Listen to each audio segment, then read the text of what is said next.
We are looking ahead to new inflation data later this week, and here to talk about that and some key takeaways from the latest jobs report is Scott Lincicome. He is the vice president of general economics at the Cato Institute. Also, Lindsay Owens, who is executive director of Groundwork Collaborative.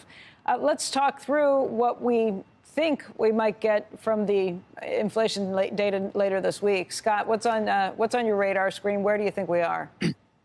Well, it's looking, like we're going to maybe cool a bit. But if you look at last week's job numbers, they are, I think, indicating a little more softness in the market than maybe what those top line figures were showing. And that's probably why the market's reacting pretty well to those figures and up, because, it does appear that things are cooling off a little more than we might first think.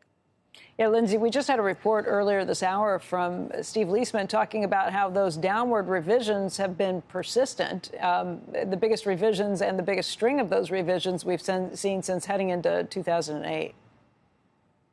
Yeah, look, for as long as we've been tracking this inflation data, folks have been saying that the cure for inflation is unemployment. I think the big story from 2023 is that was false. Inflation has been cooling for 18 months now off its peak. And in every single one of those 18 months, unemployment has come in below 4%. So I'm really looking for the Fed to get out of our way here and start rate cuts before we do get more softening in the labor market. I think that's the biggest risk we face right now. Scott, that is not what we've heard from people like Roger Ferguson, who says it's not going to happen if you're not actually seeing a weaker economy. Well, look, if you dig into those numbers last week, there are a lot of reasons to think that the labor market is pretty soft. I mean, 60% of job growth in 2023 was in government and healthcare. These are acyclical industries, that don't really track what's going on in the broader economy. Almost 11 of 12 months saw those down revisions. That's also a strong signal of a softer labor market. Manufacturing employment was basically flat all year. And then the household survey last month was terrible. That's really volatile, but, big declines in employment and labor force participation. So, you take those numbers, along with what managers and CEOs are saying. The ISM services report was also suddenly dour in December. So, it does look like there are reasons to think that the market is a lot cooler than, again, what those top line figures might say. Lindsay, why are you so convinced that rates need to come down right now? I mean, look, the last mile on inflation is really housing.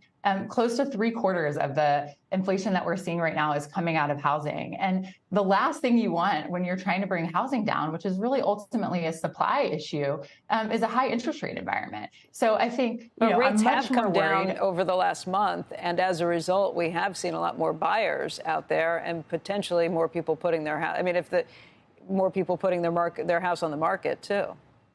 Yeah, absolutely. I think we want to continue that trend. I also think we want rates coming down to accelerate some of the investments that we want to see in clean energy. The Biden administration put a huge amount of financing on the table for clean energy investments, and not all of those pencil out in a high interest rate environment. So I think there's a lot more growth that we can get out of this economy, more productivity. But I think the concern now for me is softening of the labor market over re-accelerating inflation. Yeah, I mean, the labor market looks pretty strong based on the numbers. You can point to some signs that maybe things are turning a little bit, but I don't see the urgent need to say it's time to cut rates back to oblivion. I mean, I think historically, one of the big problems that the Fed has faced is a sort of higher for too long approach. And I don't think we want to repeat those mistakes. Of course, we can have this conversation again in hindsight, but I would be more concerned about staying the course and keeping rates too high and getting a spiral of unemployment later down the line than I would be about starting to cut sooner. So I'd like to see a cut in March. I'd like to see it this quarter.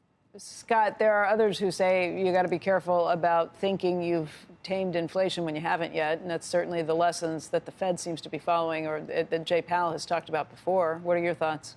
Yeah, and I don't blame him at all. I mean, if you look at consumer sentiment and how it tracks inflation data, people are finally starting to think the economy is getting better, and that's pretty clearly linked to inflation cooling as well. If you're interested in getting everyone back on the same page, and if you're interested in getting the U.S. economy normalized, staying the course seems like a lot better bet, particularly given some of the wage growth we saw last month. It makes good sense, and I think if you're a Fed official, whatever you were thinking on Thursday before the latest data, you're probably thinking the same today, and I think that's more of the same for a little longer.